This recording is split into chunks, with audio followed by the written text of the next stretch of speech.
शङ्खं चक्रं जलौकां दधतं मृतघटं चारुतोर्भिश्चतुर्भिः सूक्ष्मस्वच्छादिरुद्यं शुकपरिविलसन्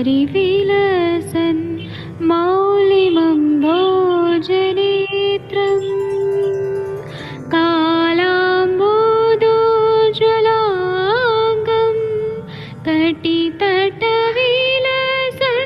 चारुपीताम्बराढ्यं वन्दे धन्वन्तरिं निखिलगदमिव प्रौढदावाग्निनीलम्।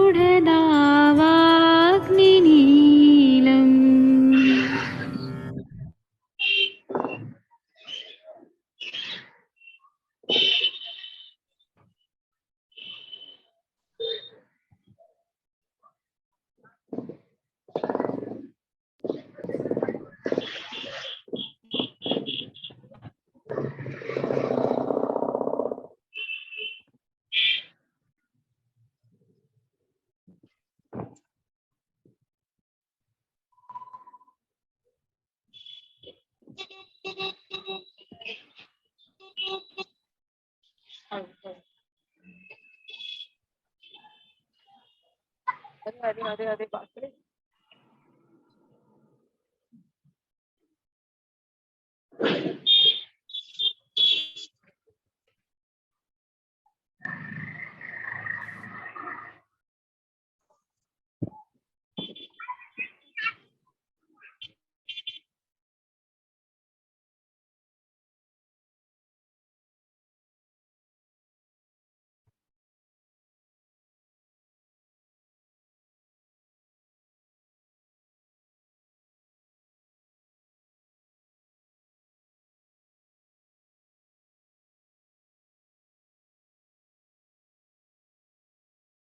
प्रणाम सभी लोगों को। मैं वैद्य अरविंद पाठक पुणे महाराष्ट्र से आप सभी लोगों का स्वागत करता हूं। सभी लोगों को कोटि कोटि प्रणाम करता हूं। मैं आप लोगों को वातज ग्रहणी, एक तरह से हमारे पास ऐसे पेशेंट आते हैं इरिटेबल बाउल सिंड्रोम के, तो ज्यादातर ना उनको हम लोग वातज ग्रहणी के रूप में देख सकते हैं, क्योंकि सारे सिम्टम्स ज्यादातर वायु के ही मिलते हैं। तो वो क्या रहता है, किस तरह से रहते हैं, वो हम डिस्कस करेंगे। आप सब लोग के पास भी पेशेंट्स बहुत आते होंगे और आप लोग का अनुभव भी बहुत ही अच्छा है, तो आप लोग भी कृपया अपने अपने अनुभव को यहाँ पर शेयर करिए, क्योंकि ये प्लेटफॉर्म ऐसा है कि यहाँ पर जितना अनुभव शेयर किया जाता है वह किसी ना किसी को काम ही आता है।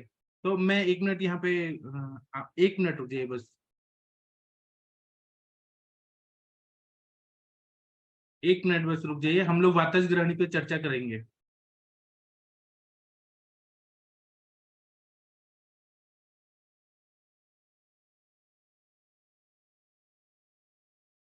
हाँ, तो हमारे पास ना वातज ग्रहणी के पेशेंट आते हैं, तो उसमें क्या क्या सिम्टम्स मिलते हैं।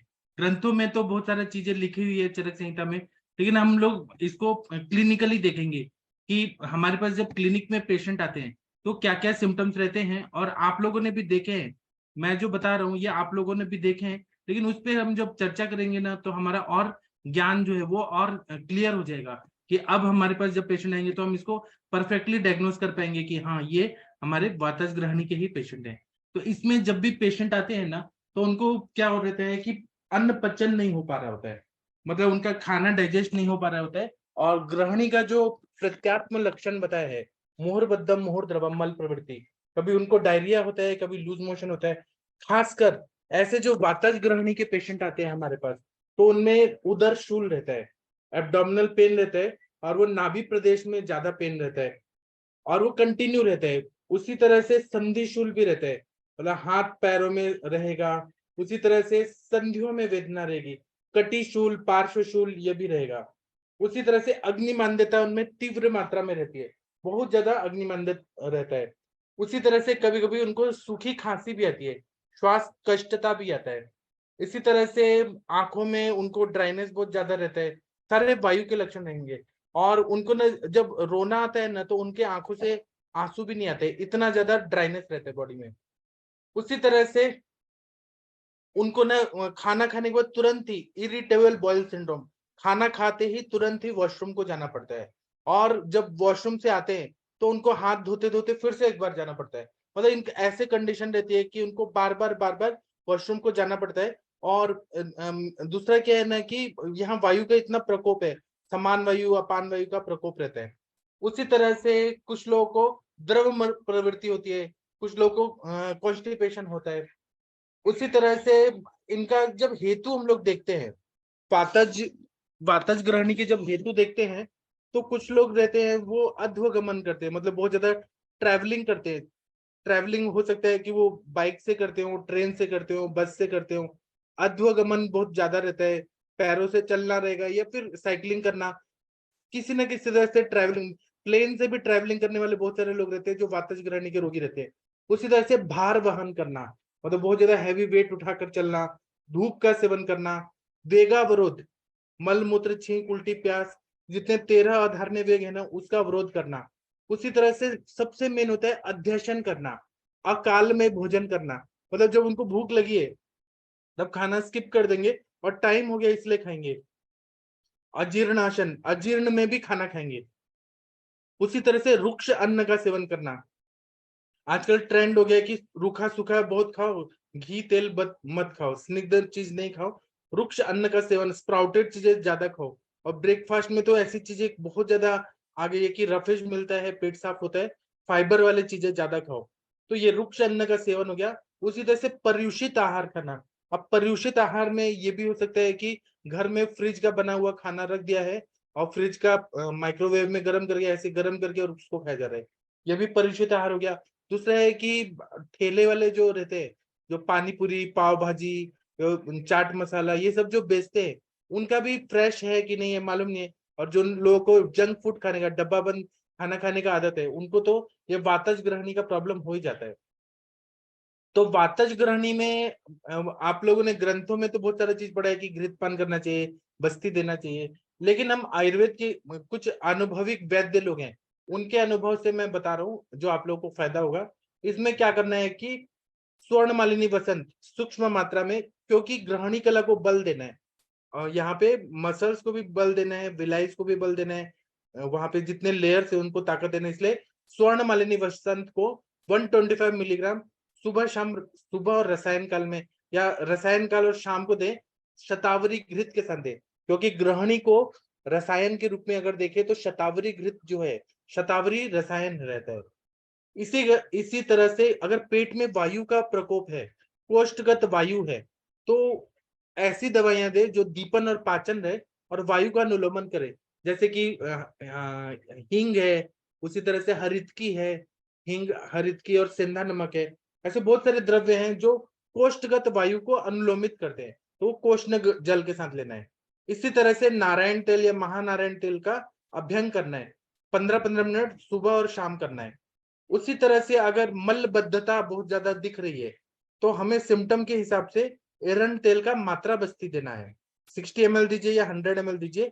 एरंड तेल का मात्रा बस्ती से मलबद्धता पूरी तरह से ठीक हो जाता है।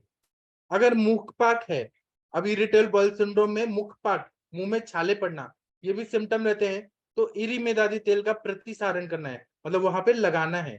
उसी तरह से त्रिफला क्वाथ का गंडूश करना है, और क्वाथ ठंडा हो जाना चाहिए तभी गंडूश करना है, इससे फायदा हो जाता है। और परहेज में शुरुआत में यवागु दे दे और उसके बाद में केवल यवागु देना है, मंडपेय यवागु ऐसे कल्पना देना है, हल्का खाना देना है। और जब भूख लगने लगे, अग्नि बढ़ने लगे, तो दाल और चावल दे दे। फिर 7 दिन तक ऐसे ही दे और उससे 7 दिन बाद धीरे धीरे अग्नि जब बढ़ जाए तब फिर नॉर्मल खाना दे दे। तो ऐसे क्या होता है ना, और खाने में घी का प्रमाण दे, जैसे जैसे अग्नि बढ़ रहे ना तो शतावरी घी तो दे, नॉर्मल घी भी दे, तो धीरे धीरे क्या होता है कि रुक्षता जो रहती है वो कम हो जाती है। एक साइड से अग्नि को बढ़ाना है, एक साइड से वायु का प्रकोप करना है, कम करना है, और रुक्षता को कम करना है। उसी तरह से ऐसे करने से क्या हो जाता है कि भोजनोत्तर मल प्रवृत्ति के लक्षण कम हो जाते हैं। उनको इरिटेशन नहीं होता है कि खाना खाते ही या पानी टच हुआ पेट में और तुरंत वॉशरूम को जा रहे हैं, ये सिम्टम्स कम होने लगते हैं। इसी तरह से अगर नेत्रों में शुष्कता है, आंखों में बहुत ज्यादा ड्राइनेस आ रही है, तो क्या करना है कि स्नेहन करते रहें।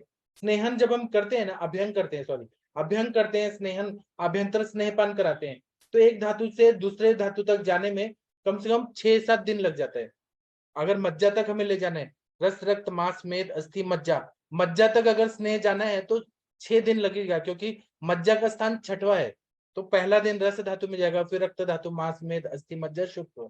तो मज्जा तक जाने में, और आंखें जो बनी है वो मज्जा धातु से बनी है, तो वहां तक जाने में 6 दिन लग जाते हैं। तो इसलिए आप नस से दे दीजिए वातज ग्रहण के पेशेंट को, या फिर आप अभ्यंग कराइए, अभ्यंग कराने से स्नेह पहुंच जाता है, या आप घृतपान भी दे रहे हैं तो मज्जा तक उसको जाने में 6 दिन लग जाता है पूरा अच्छे से स्नेह। तो ऐसे बोलते हैं महानेत्रम मज्जा स्नेहो अक्षित्व आविशाम हो, जो ऐसे बोलते हैं। तो मतलब जो स्नेह रहता है आंखों में, या आंखों का जो स्नेहन होना है, वह हमें मज्जा को तर्पण करने से ही मिलेगा। इसलिए घृतपान कराएं, अभ्यंग कराएं, नस्य कराएं, या फिर शिरोधारा कराएं, तेल का जो तेल रहता है, या शिरो पिचू रखें। इन सब से क्या होता है कि आंखों को तर्पण होने से फायदा हो जाता है। इसी तरह से अगर अग्निवर्धन हो रहा है, और अग्निवर्धन हो रहा है लेकिन मलबद्धता है, तो एरंड तेल का मात्रा बस्ती देना चाहिए।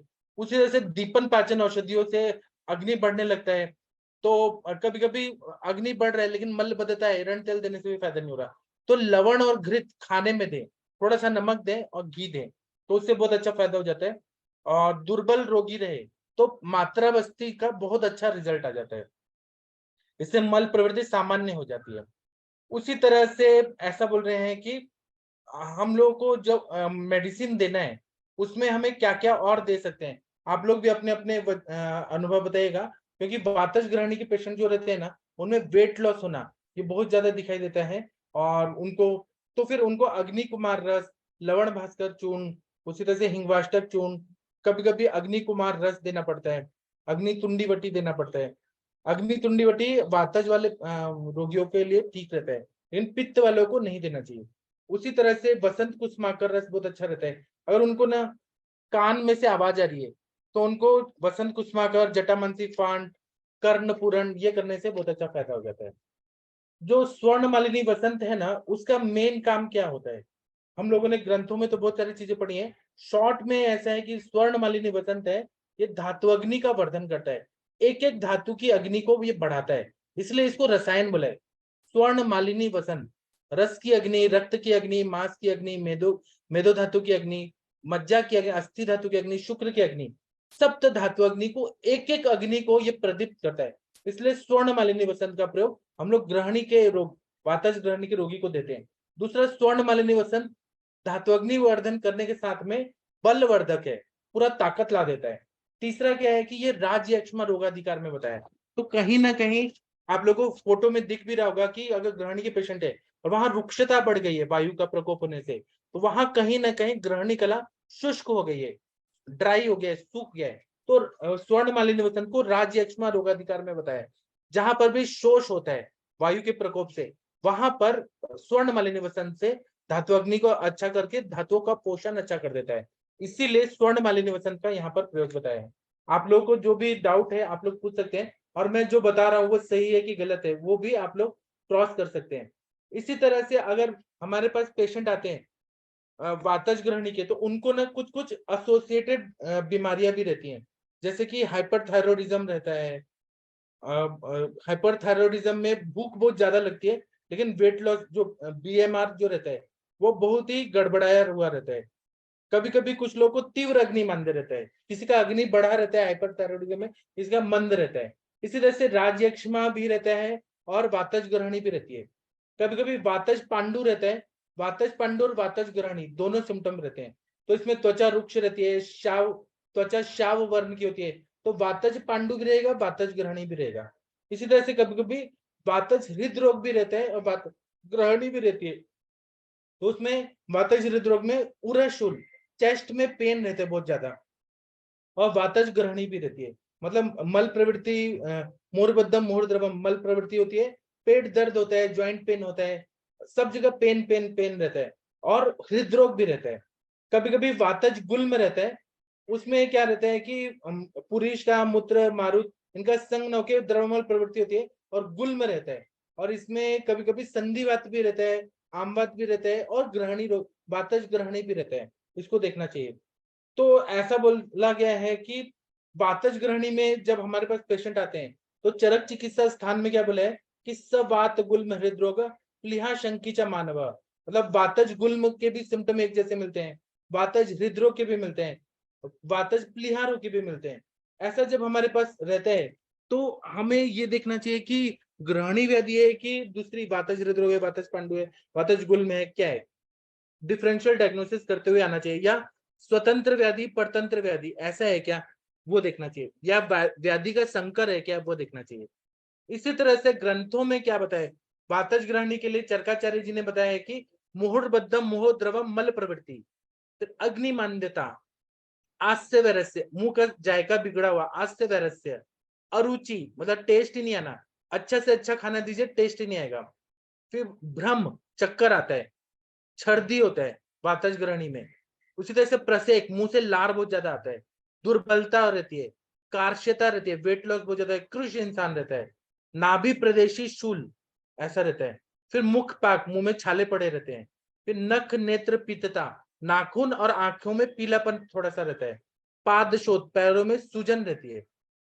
अब रुग्णों में हमें क्या मिलता है, तो रुग्णों में अभी एक बुक पिक्चर अलग है, रुग्णों में हमारे पास वातज ग्रहणी के पेशेंट आते हैं तो मुहुर्बद्ध मोह द्रवम मल प्रवृत्ति, मतलब पेशेंट को कभी कभी लूज मोशन होगा, कभी कभी उनको कॉन्स्टिपेशन होगा, फिर तीव्र अग्निमांद्यता रहती है, भूख ही नहीं लग रही है, खाना रखा रहता है लेकिन खा ही नहीं पाते हैं, इच्छा ही नहीं होती है, भूख ही नहीं लगी रहती है, बस टाइम हो गया इसलिए खा रहे हैं, अरुचि रहता है, तीव्र दुर्बलता रहती है, वीकनेस बहुत ज्यादा रहता है, थोड़ा भी काम करेंगे ना थक जाएंगे, थोड़ा भी चल के आएंगे थक जाएंगे, फिर उनका वेट लॉस बहुत ज्यादा होता है, नाभि प्रदेश में शूल होता है, मुखपाक होता है, नख और नेत्र में पीतता होती है, पादशोथ होता है, संधि शूल होता है, ऐसे हमारे पास पेशेंट आते हैं।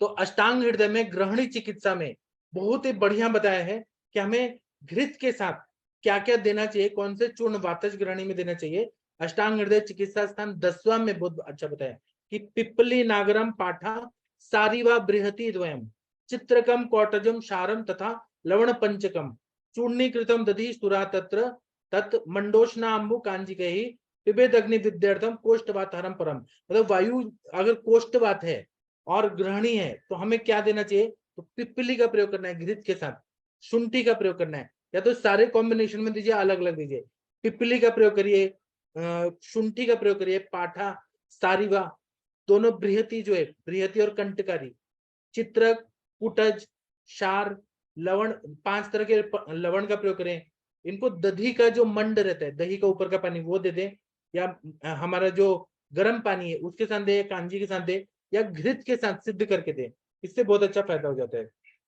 तो लवण भास्कर चूर्ण जो है लवण पंचक जो बताया उसके बदले में लवण भास्कर चूर्ण देने से भी बहुत अच्छा फायदा हो जाता है। तो आप लोगों के पास भी जब पेशेंट ऐसे आते हैं तो आप लोग बहुत इजीली उनको ठीक कर सकते हैं। दूसरा क्या है कि बहुत सारे क्वेश्चंस ऐसे आते हैं कि ये मल प्रवृत्ति कैसा होती है ऐसे लोगों की, तो दुख पूर्वम भवेत, मतलब मल प्रवृत्ति अगर हो रही है या तो द्रवमल प्रवृत्ति होगी या बहुत ज्यादा तकलीफ देके दुख पूर्वम भवेत चिरात भवेत, उनका मल प्रवृत्ति बहुत टाइम लगा के होता है या फिर अन्न पचन भी बहुत देर से होता है, ऐसे हमारे पास पेशेंट आते हैं। दूसरा मैंने ये बताया कि शतावरी घृत ही क्यों देना है, तो शतावरी घृत के बारे में क्या बताया है, तो अगर हम ग्रंथों में देखेंगे भाव प्रकाश में तो उसमें बोला है कि वात पित्त हरि वृष्या स्वादुपाका शतावरी महति चैव हृदय च मेधाग्नि बलवर्धिनी, मतलब यह बल्य है और अग्निवर्धक है शतावरी, तो शतावरी वात पित्त को भी दूर करती है, वृष्य भी है, मधुर विपाकी भी है, और ये अग्नि को बढ़ाती है, अग्नि को संदुक्षित करती है, धातु अग्नि को भी बढ़ाती है, इतनी बढ़िया वातज ग्रहणी के लिए शतावरी घृत का प्रयोग बताया। दूसरा इसमें बताया है कि रोगा सर्वेपि मंदाग्नो, रोग सारे होते हैं वो अग्नि के मंद होने से होते हैं, तो अग्नि मंदता ये प्रधान लक्षण रहता है, तो इसीलिए हमें सबसे पहले उनको अग्नि को ठीक करने का चिकित्सा करना चाहिए। इसी तरह से वातज ग्रहणी में काश श्वासार्दितो अनिलात ऐसे बोले, काश होता है, श्वास होता है, अर्दित होता है, इसमें स्वर्ण मालिनीवसन अगर हम दें ना तो वातज ग्रहणी के लिए बेस्ट दवाई है। आपके पास जितने भी पेशेंट आते हैं सभी का ग्रहणी को पहले ठीक करिए, सारा सारा बीमारी जल्दी जल्दी ठीक हो जाएगा, क्योंकि आप अग्नि ठीक रहे हैं। और इसलिए अंजना मैम को देखिए वो स्वर्ण मालिनी वसन का जरूर प्रयोग करती हैं, क्योंकि यह बल्य भी है, शोष को भी दूर करता है, कहीं ना कहीं कोई ना कोई ऑर्गन का कोई ना कोई टिश्यू और सेल सूख जाता है वायु के प्रकोप से, तो वहां पे स्वर्णमलन वसंत उसको पूरी तरह से ब्रीहण कर देती है, पोषण कर देती है। इसी तरह से मल परीक्षा भी करना बहुत जरूरी है। तो मल कैसा होना चाहिए, तो बिना अति द्रव संघात शैत्य श्लेत्य प्रदूषणात्, मतलब उसमें अति द्रवता नहीं होना चाहिए, अति संघात नहीं होना चाहिए, अति शैत्यता नहीं होना चाहिए, अति श्लेथता नहीं होना, श्लेथता मतलब बहुत ज्यादा लूज भी नहीं होना चाहिए, और अप्रदूषणात्, उसमें दुष्टि नहीं रहनी चाहिए, ऐसा मल प्रवृत्ति होता है। तो हम पेशेंट को बोल देते हैं कि आप मल की परीक्षा करिए, तो उससे बहुत अच्छा फायदा हो जाता है। उसी तरह से ग्रहणी की जब हम चिकित्सा कर रहे हैं तो हमें ये देखना चाहिए कि पेशेंट का जो ये हो रहा है, हाँ एक और चीज बताना है कि इसमें हमें दीपनीय औषधम युक्तम घृत मात्राम पिबेत सा, दीपनीय औषधियों से युक्त घृत मात्रावत घृत का पान करना चाहिए। जैसे कि आप लोगों ने पिपल्यादि घृत दे दिया, जो मतलब अग्नि को संदूषित करे, ऐसा घृत का प्रयोग करना है। तया समाना पवना प्रसन्नो मार्ग मास्थिता, चर्म चिकित्सा 15 में बोला है कि ये समान वायु को, उसका वायु का गति है उसको प्राकृत कर देती है। और अग्नि समीप चरित्वात आशु प्रकृते बलम, यह जो समान वायु है वो अग्नि के पास रहती है, समीप चरित्वात, वहां पे उसका चरण होता है, मतलब वो घूमता है। और यह आशु प्रकृते बलम, जब ये अग्नि अच्छी हो जाती है और अग्नि अच्छी हो जाती है, वायु समान वायु अच्छी हो जाती है, तो बल प्रदान करती है। इसलिए अग्नि को स्थिर रखने का भी, और अग्नि को स्थिर कैसे रखेंगे, तो हम यहाँ पे अग्नि घृत पान देंगे, सिद्ध घृत देंगे जो दीपनीय रहेगा। तो अब दीपनीय घृत में ये नहीं है कि कटु रसात्मक घृत ही दें, वहां पे हम तिक्त रसात्मक घृत, जैसे महातिक्त घृत दे सकते हैं, हिंगवादी घृत दे सकते हैं, तिक्त रसात्मक घृत भी देने से बहुत, पंच तिक्त घृत भी दे सकते हैं, उससे भी अग्नि संदूषित हो जाती है। उसी तरह से पथ्या पत्ते का भी बहुत ज्यादा महत्व रहता है कि पेशेंट आजकल भागदौड़ की जिंदगी में है, तो उनको परहेज पालना कि रात में अगर रात का खाना नहीं पच रहा है, रात को लेट खाया है, तो सुबह मत खाएं खाना, और टाइम पे खाना खाएं। इस सब से अगर हम लोग, और खाना भी खा रहे हैं ना अन्न, तो हमें कैसा अन्न लेना है, तो गुरु अन्न नहीं लेना है, कठोर अन्न नहीं लेना है, पिछिल अन्न नहीं लेना है, रात को लेट नहीं खाना है, सुबह जल्दी जल्दी ज्यादा हैवी नाश्ता नहीं करना है, और कि ज्यादा हैवी नाश्ता कर लिया और दिन भर हम नहीं खा रहे हैं, हैवी नाश्ता नहीं करना है जो अग्नि को प्रदूषित करे। इसी तरह से बहुत सारे पेशेंट आते हैं हमारे पास कि साम ग्रहणी रहता है, तो हमें सामता को ठीक करने के लिए पहले, और साम ग्रहणी वाले जो पेशेंट है, मतलब आम युक्त ग्रहणी है बहुत ज्यादा, तो उसमें शुष्कम तनु आमम सफेन सशब्द पुनः पुनः मला, उनकी मल प्रवृत्ति शुष्क हो सकती है, तनु हो सकती है, आम युक्त हो सकती है, फेन युक्त हो सकती है, सशब्द आवाज के साथ मल प्रवृत्ति हो सकती है, पुनः पुनः मला बार बार मल प्रवृत्ति हो सकती है, अकस्मात व मुहुर्बद्धम अकस्मात व शीतलम हो, कभी कभी उनका कॉन्स्टिपेशन हो सकता है, अचानक उनका कभी शिथिल लूज भी हो सकता है। इसमें हमें, अगर पेशेंट हमारे साथ बहुत अच्छा कोऑपरेट करता है, तो उनको हमें पहले तो मल परीक्षा करके, और आमाशय में भी मल है कि नहीं वो देखना चाहिए, तो प्रसेक हो रहा है क्या, अंग मर्द हो रहा है क्या, अरुचि है क्या, अस्त व्यस्त है क्या, अन्न का विदा हो रहा है क्या, ये देखना चाहिए। उसी तरह से वमन देना सबसे अच्छा रहता है, अभी वमन का सीजन भी चल रहा है, अगर वमन कराए तो बहुत अच्छा है। अगर पक्वाशय में, अभी ये मैंने जो बताया, प्रसेक, अंगमर्द, अरुचि, टेस्ट न होना, अन्न विदा, ये आमाशय के पास ये सारे आम के लक्षण है। अगर पक्वाशय में है, वो बहुत ज्यादा गैस का प्रॉब्लम हो रहा है, पेट साफ नहीं हो रहा है, वहां पे अगर है तो विरेचन देना चाहिए।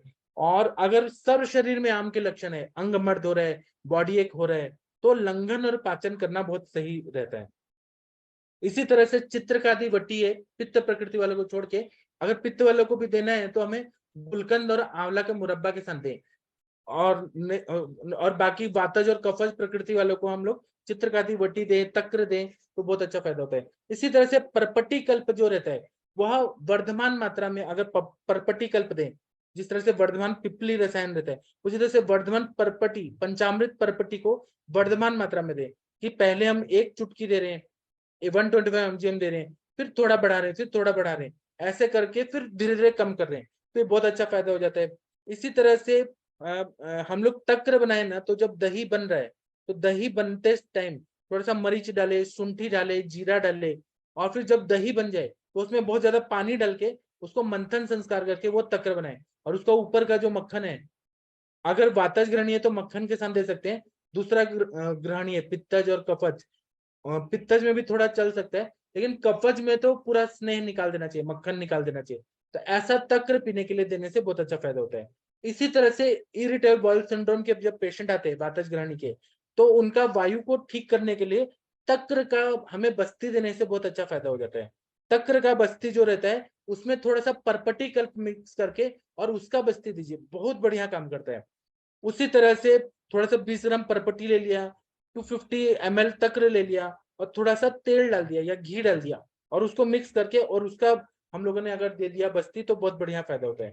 इसी तरह से अतिसार के पेशेंट हैं, प्रवाहिका के पेशेंट हैं, अजीर्ण के पेशेंट हैं, तो हमें ग्रहणी है क्या, अतिसार, प्रवाहिका, अजीर्ण, ये सेम है कि ग्रहणी रोग है, इसका हमें डिफरेंशियल डायग्नोसिस व्यवच्छेद निदान करना बहुत अच्छा जरूरी रहता है। और ग्रहणी को हमेशा ये समझना चाहिए अन्न से ग्रहणात ग्रहणी मता, अन्न का ग्रहण करने वाली और वहां पे पाचन करने वाली, मतलब जो हम बोलते हैं कि डाइजेशन, एसिमिलेशन, एब्सॉर्प्शन, सार्किट विभाजन का, वह सब ग्रहणी कला करती है।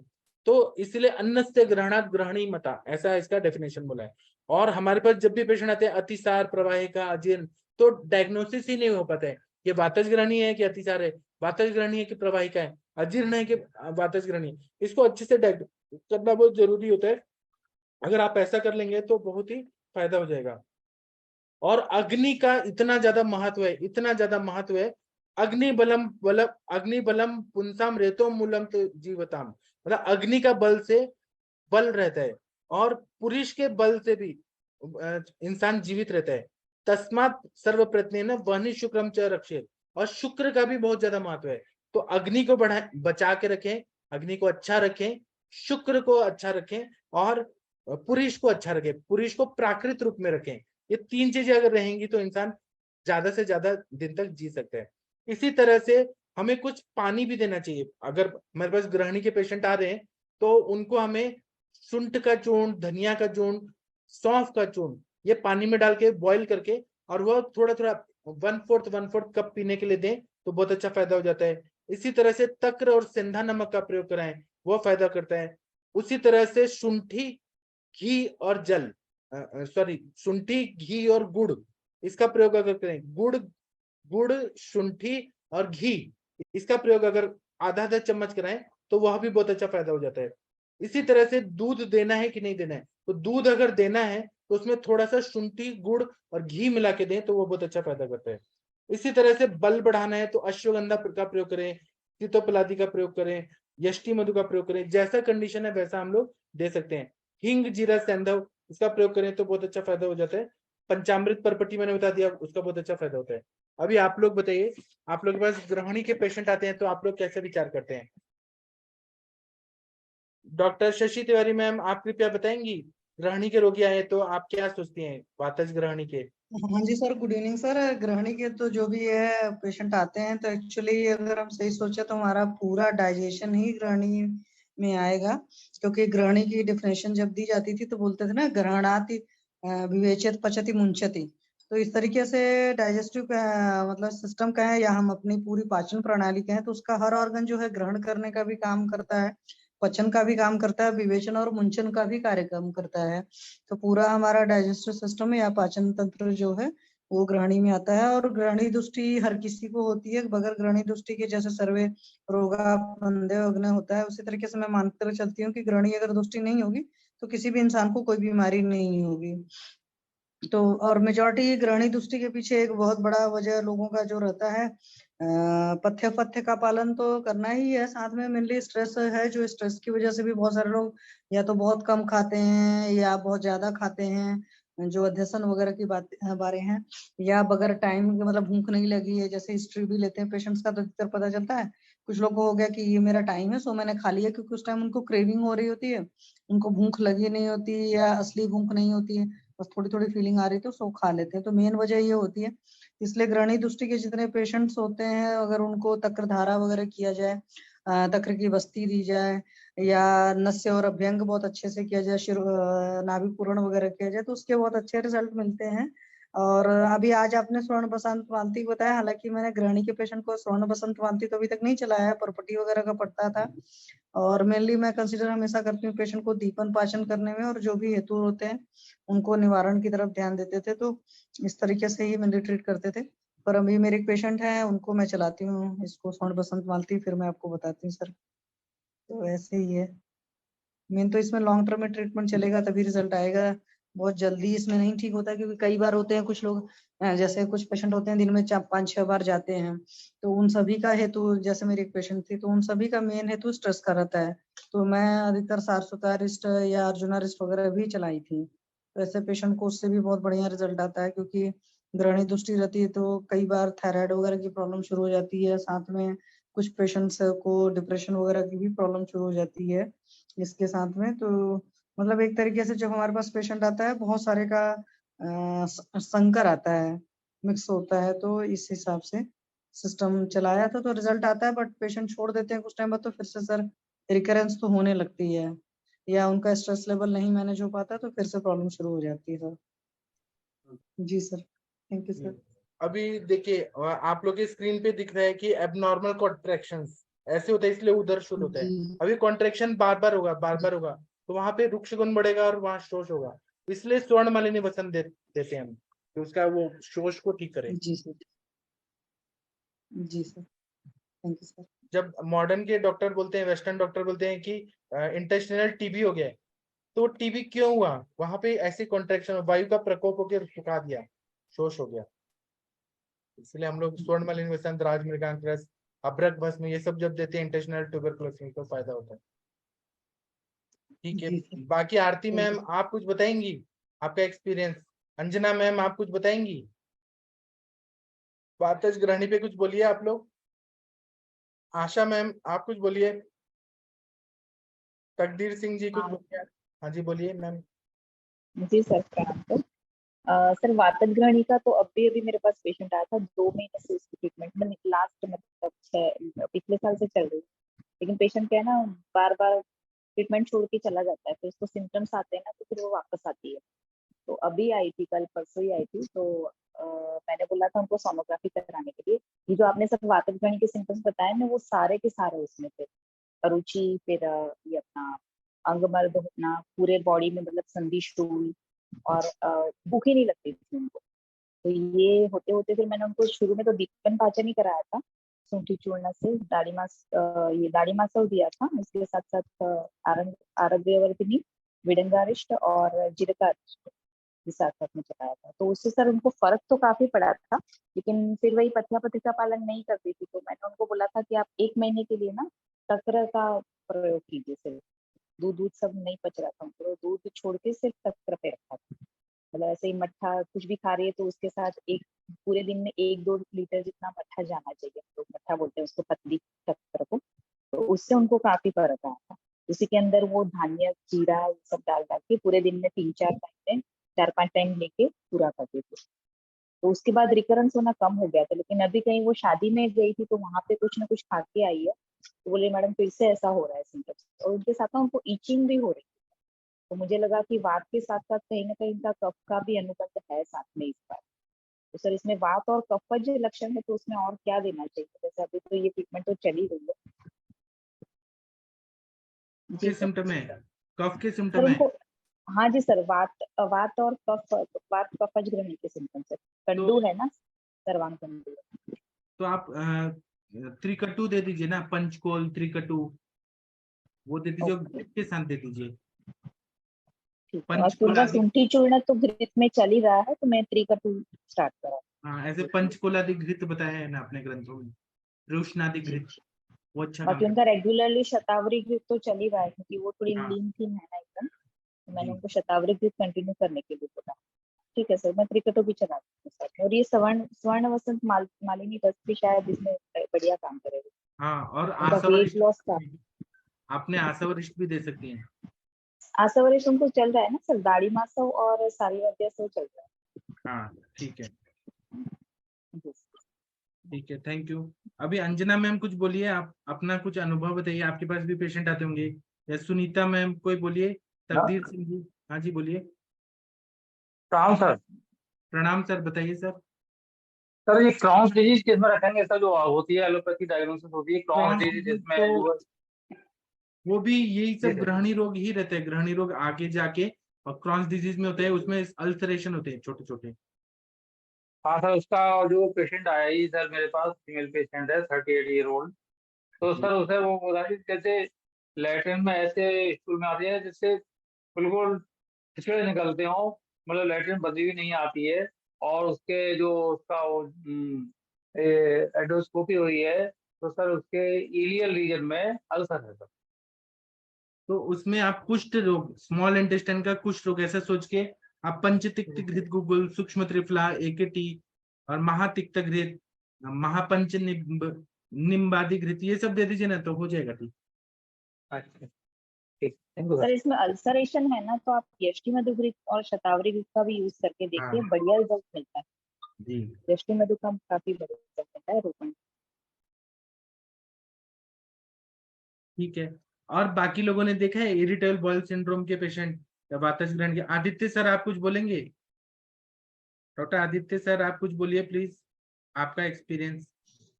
सर मैंने एक तो पेशेंट ही ट्रीट करे सर। अभी एक patient irritable bowel syndrome diarrhoea वाला मैंने एक बार संभाषण में भी लाया था।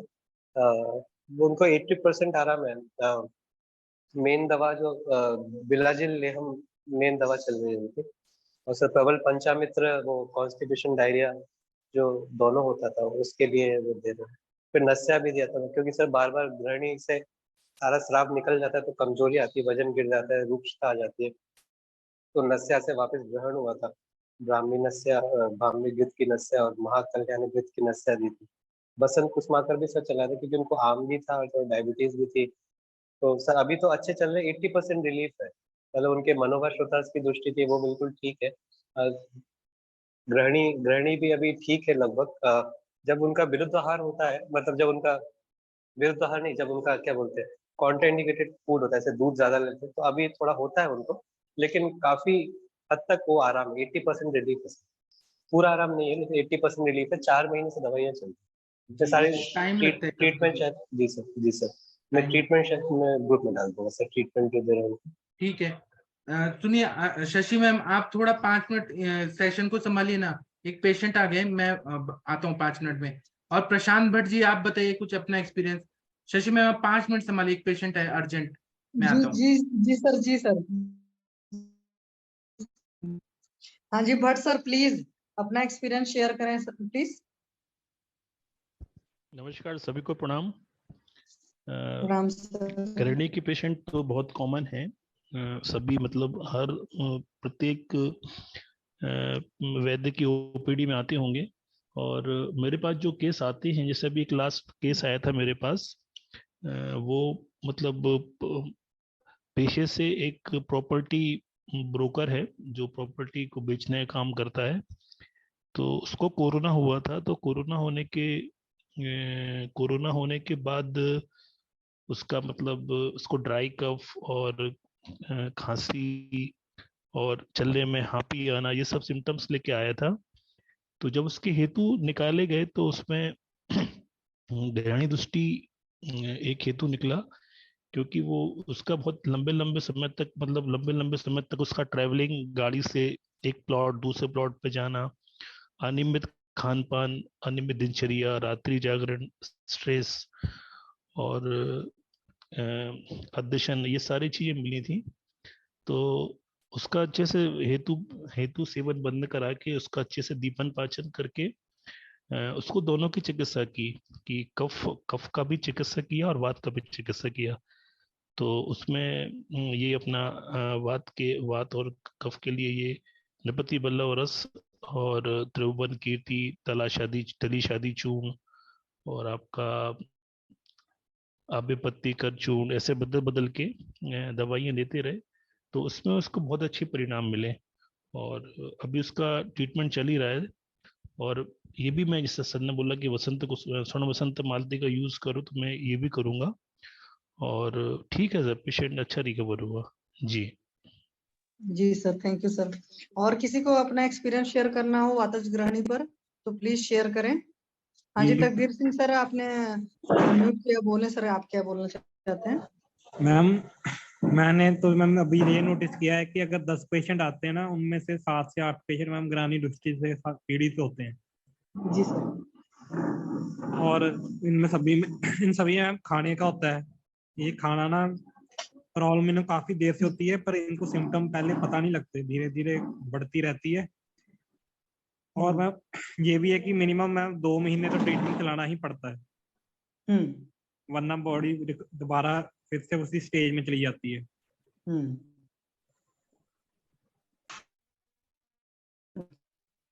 जी सर, ये आपने बिल्कुल सही पेशेंट बताया आता भी तो है ना। जी मैम बोलो। क्योंकि आयुर्वेद बताया ना आपने कि हाँ जी मैम, बोलो सर्वे प्लीज। रोगापि मंदानाम हेतु, है ना? जी जी सर। मैम, जी मैम। मैं वही बोल रही थी सर मैडम कि जो सर्वे रोगानि अपि हेतु ना मंदाग्नि अपि ना, तो ये मंदाग्नि ही सारे रोगों का हेतु बताया गया है। तो obviously जो ग्रहणी होती है उसका मेन हेतु ही होता है मंदाग्नि। तो खान पीन में जो भी गड़बड़ वहां से शुरू होती है, वहां से मंदाग्नि होना शुरू ही हो जाती है। फिर अरुचि, अजीर्ण, और वहां पे भी अगर पेशेंट केयर नहीं करता है तो आगे जाके ग्रहणी में कन्वर्ट हो जाता है। तो मुझे तो लगता है कि ये जो सारे हार्ट डिसीज वगैरह भी है ना, उसका भी कहीं ना कहीं जाके हेतु अगर ढूंढा जाए तो ग्रहणी दृष्टि होता है ना। जो जितने भी मतलब सारे जी बड़े मैम। बड़े जितने भी व्याधि ले लो, वो जाके कहीं ना कहीं तो उसका हेतु ग्रहणी दृष्टि ही मिलता है। क्योंकि जहाँ पे रस धातु दूषित होगी तो उसी से रस, रक्त, मांस में रस्सी, मज्जा, शुक्र, सारी धातुएं दूषित होती जाएंगी। तो ये जो सारी दूषित धातुएं जो जिस जी प्रकार मैम। से कहीं ना कहीं किसी भी अवयव को वो नुकसान कर रही है, उससे संलग्न सारे मतलब व्याधि होते हैं। जैसे अगर लीवर में हो गया तो लीवर के व्याधि होते हैं रस धातु की दृष्टि से, रक्त धातु की दृष्टि से। अस्थियों में हो गया तो अस्थि के जो संधि शोथ हैं या फिर जो भी अपने डिसीज हैं वो होते हैं।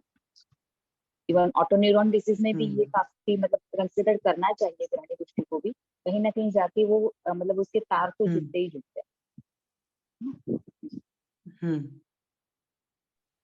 मैम सेक्सुअल डिसऑर्डर और इनफर्टिलिटी का भी यही कारण है।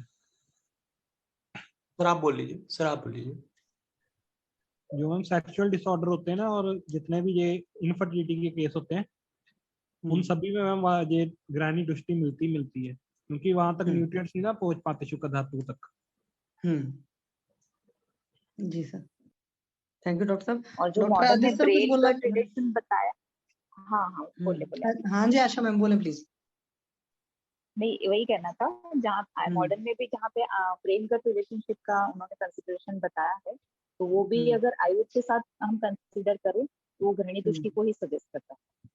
तो जितने भी मनोवस्रोतस के भी दोष हैं, उसको भी अगर हम हेतु ढूंढने जाए तो कहीं ना कहीं जाके अग्नि पे ही हम।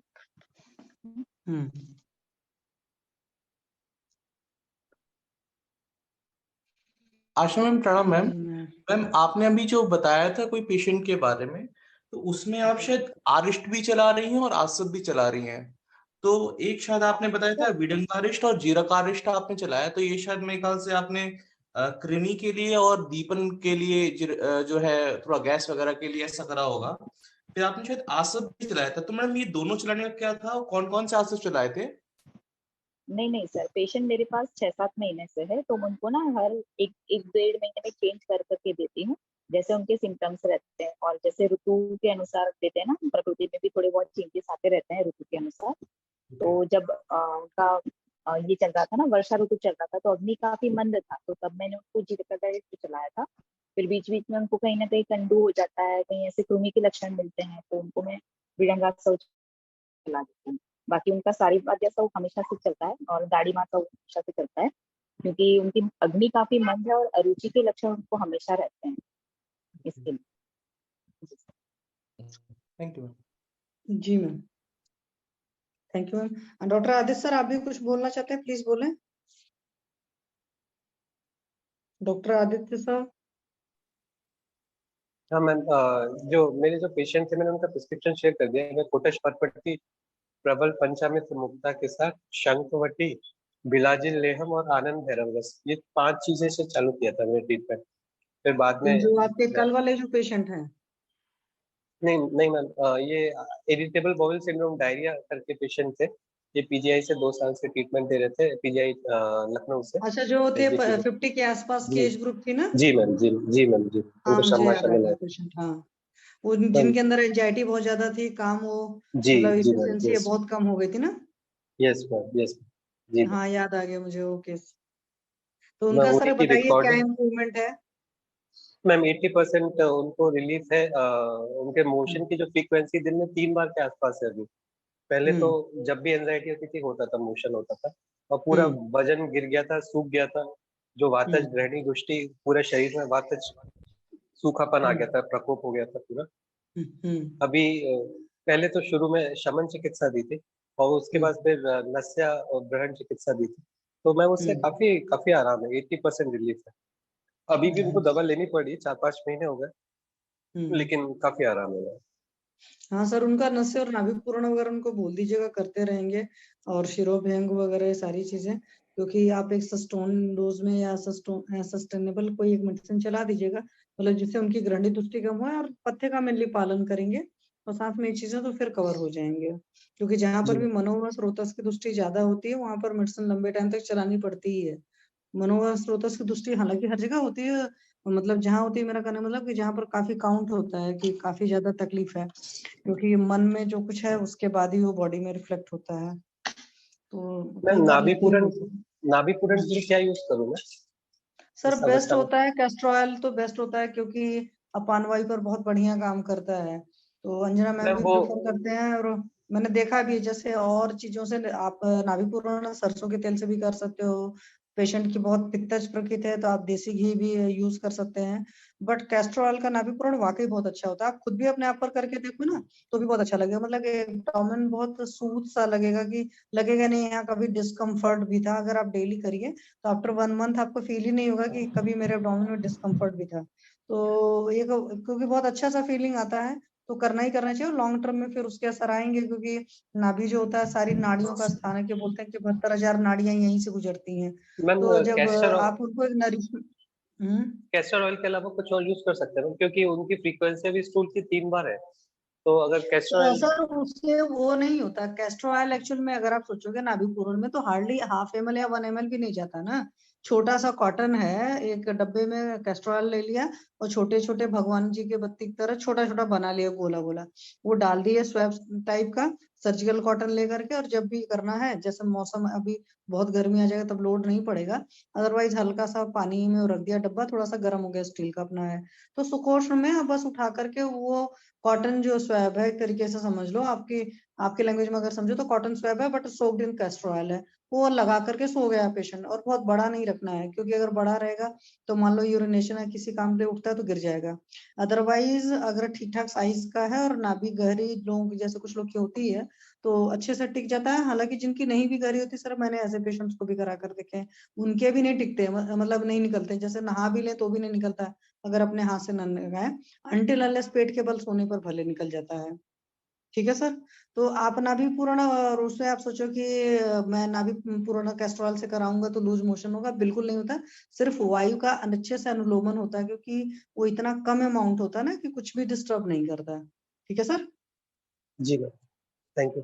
और मैं इतने कॉन्फिडेंस से इसलिए कर रही हूँ क्योंकि मैंने खुद, जब मैम बोलती थी उधर, तो मैंने कहा एक बार मैं करूंगी, तो मैंने 1-2 महीने तक लगातार किया था। तो इस वजह से मैं आपको इतने अच्छे से बता पा रही हूँ कि मतलब कुछ भी ऐसा नहीं होगा, बहुत अच्छा सा फीलिंग आएगा। और नस से आपको पता ही है कि एंजाइटी के हर चीज के लिए बहुत बढ़िया होता है। तो नस से आप डिपेंड ऑन द प्रकृति कर सकते हैं, नहीं तो शुरुआत में कभी भी किसी पेशेंट को ऐसे ही नस से करना है तो मेरा अपना प्रिंसिपल है कि शुरुआत में जो मार्केट का अवेलेबल है मैं उसके हिसाब से बता रही हूँ कि शुरुआत में 1 वीक ले षडबिंदु तेल दे दिया, जिससे जो कुछ भी कचरा पड़ा हुआ वो निकल जाएगा। फिर उसके बाद शमन नस्य के रूप में आप अणु तेल दे सकते हैं। अदरवाइज सरका ऑयल है तो सरका छवतु ब्रंसतु 1 वीक के लिए चला दिया, और उसके बाद में आप इसका क्षीरबला का लगा दिया 101 वाला अपना नस्य। तो नस्य जब देते रहे, अगर कुछ भी नहीं है पेशेंट पास तो उसको बोलो शुद्ध देसी घी जो है वो कर ले, नहीं तो रोगन बादाम कर ले, लेकिन उसको सुकोष्ण करके करना है और अमाउंट थोड़ा ज्यादा चलना चाहिए, मतलब उसको अमाउंट धीरे धीरे बढ़ाया 2 ड्रॉप से शुरू। जी सर बताएं प्लीज। मैम षडबिंदु तेल का मृदुपाकी नस से यूज करते हैं मैम, षडबिंदु तेल सर मार्केट में जो आता है वो नस्य के लिए ही षडबिंदु तेल आता है, थोड़ा बहुत लगता है, ऐसा बहुत कुछ नहीं ज्यादा लगता है, क्योंकि उसमें अगर आप सोचोगे तो ऑयल की जो मतलब कह सकते हैं पंजेंट स्मेल होती है ना, मुझे लगता है उससे ज्यादा कहीं ये होता है क्योंकि सारे ऑयल के बने काफी टाइम होता है, तो जो हम लोग रैंसिडिटी वर्ड यूज करते हैं कि oil and fat containing substance को लंबे टाइम तक रखो तो एक पर्टिकुलर स्मेल आती है, तो उसी फीलिंग होती है। अदरवाइज एक और बहुत बढ़िया सा नस है, तो जैसे सर ने बताया था फोरम पर, मैंने खुद भी बनाया था, मस्टर्ड ऑयल में आप इसको पका लो, अजवाइन को, वो भी बहुत बढ़िया काम करता है। अगर किसी की बहुत पित्तज प्रकृति होगी या हो सकता है बहुत गर्मियां हो तो उसको तकलीफ दे, तो गर्मियां है तो आप स्टीम मधुर सिद्ध घृत भी दे सकते हैं। आप डिपेंड ऑन द जरूरत के हिसाब से वचा सिद्ध घृत भी दे सकते हैं, मतलब जैसी जरूरत हो। और क्षीर बला क्या है कि शमन नस है, तो वो कभी भी चल सकता है बड़े आराम से। तो ये जी चीजें हैं मैम, सर। तो नस से और थैंक यू नाभि वेरी मच। पूरण के तो बहुत अच्छे रिजल्ट होते हैं, और वो देना चाहिए पेशेंट को, हर किसी को, मेरा मानना है। और पॉसिबल हो तो शिरोपीछू वगैरह करवाते रहना चाहिए, या शिरोभंग तो आप बोल सकते हैं कि वो में दवा लिख दीजिए, बोल दीजिए भाई इससे एटलीस्ट डेली एक बार कर ही लो। हल्का सा ही ऑयल लगा लो सिर्फ ब्रह्मरंध्र के पास ही ऊपर, तो वहीं से भी एक बहुत बढ़िया से फीलिंग देगा। बट उसको उतना मतलब लगाते वक्त ये ख्याल रखो कि हाँ मैं ये कर रहा हूँ, इसका ये फायदे हैं और ये मुझे मिलेंगे पक्का, तो फिर रिजल्ट आते हैं सर। जी मैम। जी सर, और थैंक यू मुझे सर। एक चीज और बताना था कि सुश्रुत संहिता में कल्प स्थान में चौथा जो अध्याय है कल्प स्थान में, उसमें 40 नंबर का श्लोक की डलहन जी ने टीका लिखी है। उन्होंने क्या बोला है कि यह पित्त धरा कला सैव मज्जा धरा कला। तो पित्त धरा कला, जो ग्रहणी में पित्त धरा कला होती है और मज्जा धरा कला, इनका संबंध रहता है, मज्जा धातु या मज्जा धरा कला का संबंध रहता है। और ग्रहणी कला क्या है, पित्त धरा कला क्या है, तो अपने ग्रंथकारों ने क्या बोला है कि षष्टि पित्त धरा कला नाम ग्रहणी सा प्रकृति था। और इसके बारे में ऐसा बोला है, ये कला के बारे में, कि आमाशय के अधोमुख से लेके उंडुक तक का भाग, सिकम तक का जितना भाग है स्मॉल इंटेस्टाइन का, सारा ग्रहणी कला है। और जो हमारा मस्तिष्क में द्रवीभूत घृत सदृश मज्जा है, उसको मज्जा धरा कला बोला है। तो एक दूसरे का संबंध रहता है। तो बहुत सारे हमारे पास पेशेंट जो ग्रहणी रोग के आते हैं, उनका कहीं ना कहीं स्ट्रेस फैक्टर रहता है, मनोव्याघात रहता है, मन में अवसाद रहता है, विषाद रहता है, उसका इफेक्ट ग्रहणी की दृष्टि रहती है। तो हमें मन पे काम करने वाली भी दवाइयां देनी चाहिए, जैसे कि मानस मित्र गुटिका हो गया, ब्राह्मी वटी हो गया, स्मृति सागर रस हो गया, उन्माद गज केसरी रस हो गया, ब्राह्मी घृत हो गया, ज्योतिषमती तेल का नस्य हो गया, जो मन पे काम करे, मेद्य द्रव्य, वह भी देना चाहिए। और अब्रक का प्रयोग करे मस्तिष्क के लिए तो बहुत अच्छा फायदा करता है। और ग्रहणी को ठीक करना है तो ताम्र भस्म का प्रयोग, ताम्र के जितने कल्प है उनका प्रयोग करना बहुत अच्छा रहता है। उसी तरह से योग रत्नाकर में ताम्र, अब्रक, इनसे बनाया हुआ परपटी कल्प का प्रयोग बताया है। हिंग, सैंधव, जीरक का प्रयोग बताया है। और अगर जीर्ण ज्वर से ग्रहणी है तो योग रत्नाकर में गोमूत्र के साथ देने के लिए बोला है। इसी तरह से इलायची का प्रयोग बताया है, जीरा का प्रयोग बताया है, भांग का चूर्ण बताया है, ये बहुत अच्छा काम करता है। और अगर हृदय का विकार भी है यहाँ पे, तो उसमें मतलब वहां पे हृदशूल है, अम्ल पित्त है, तो जहर, मोहरा, पिष्टी, बिलवादी चूर्ण का प्रयोग ऐसे जब हम लोग करते हैं ना तो बहुत अच्छा फायदा होता है। अब आप लोग बताइए, और ये मुझे ऐड करना था, मन का भी रोल रहता है हमारे ग्रहणी की दृष्टि में। आप लोग को कुछ और बोलना है क्या? सर प्रणाम सर। जी सर बोलिए। अगर वातज पित्तज है और वातज पित्तज प्रकृति भी है, और हम ये देख रहे हैं कि एक्सट्रीम एंजाइटी है और चिंता काफी हेतु जो मिला है वो चिंता ही मिली है बहुत ज्यादा, तो हम इसमें सबसे बेस्ट आपके हिसाब से कौन सा रहता है, क्या चीज रहती है? मानस मित्र गुटिका तो बहुत अच्छा रहता है, और तेल धारा जो किया जाता है शिरोधारा, वो सबसे अच्छा रहता है। सर किससे, ब्राह्मी तिल से? ब्राह्मी तेल से, जटामांसी तेल से, आंवला का तेल से, ब्राह्मी तेल सबसे अच्छा रहता है। शिरोधारा करें, जितना वो एब्जॉर्ब होगा मस्तिष्क में उतना अच्छा फायदा होता है, मन को रिलैक्स करता है वो। और मानस मित्र गुटिका खाने के बाद एक गोली खाएंगे ना अच्छा क्वालिटी का, तो आपका मन प्रसन्न हो जाएगा, माइंड में dopamine, serotonin, positive hormone secrete होने लगते हैं मानस मित्र गुटिका से। सर हम लोग कोई आशा भी इसमें इस्तेमाल कर सकते हैं अगर स्वर्ण बहुत ज्यादा? सारस्वतारिष्ट है ना सर, स्वर्ण सारस्वतारिष्ट या घृत कल्पना में देना है, अगर हमें मज्जा को तर्पण देना ही है तो महाकल्याण घृत है, महापंचगव्य घृत है, और क्या है, कितने सारे हैं हमारे, महापंचगव्य घृत, महाकल्याण घृत, पंचतिक्त घृत, महातिक्त घृत, कितना बढ़िया बढ़िया, जीवनीय घृत। सर आपने जो तक्र की बस्ती बताई थी और उसमें हाँ, परपटी कल्प बताया, उसमें मात्रा एक बार फिर से बता दीजिए। 250 ml तक्र लेना है और 20 ग्राम परपटी कल्प डालना है। और बाकी सिंधा नमक और जो भी हमारे जीरा, हींग, अजवाइन ऐसे की चीज मिक्स करके दे दें। सर इसमें क्या घी और स्नेह अलग से ऐड करना पड़ेगा क्या? थोड़ा सा 2-3 चम्मच, 250 ml ऐसे बोला है। अगर आप मात्रा बस्ती के रूप में देने हैं तो 100 ml तक का यूज करें। सर एक चीज मुझे पूछनी थी, क्या जैसे एरंड तेल की बस्ती आपने बताई थी, तो क्या एरंड तेल की बस्ती लंबे समय तक दे सकते हैं क्या? मोर देन अ हाँ, वीक? क्या नुकसान करेगा दे क्या? सकते हैं, दे सकते हैं। अगर कॉन्स्टिपेशन है बहुत ज्यादा, वहां पे रुक्षता आ गई है, मलबद्धता और पूरा इंटेस्टाइन सूख गया है, लार्ज इंटेस्टाइन, तो दे सकते हैं हम लोग, अग्नि सर को ध्यान में रखते हुए। सर कॉन्ट्राइंडिकेशन कब होगा कि हम एरंड बस तेल यही बस्ती कॉन्ट्राइंडिकेशन होता है एरंड तेल का कि लूज मोशन ज्यादा ना होने लगे, और ज्यादा लूज मोशन होने लगा तो रोक देना पड़ता है, ओके, या थैंक यू अग्निमंदता हो रही है तो। जी प्रणाम सर। हाँ, प्रणाम सर। बाकी आप लोग को कुछ बोलना है, पूछना है तो पूछिए, बताइए, नहीं तो हम 8:15 पे मिलेंगे।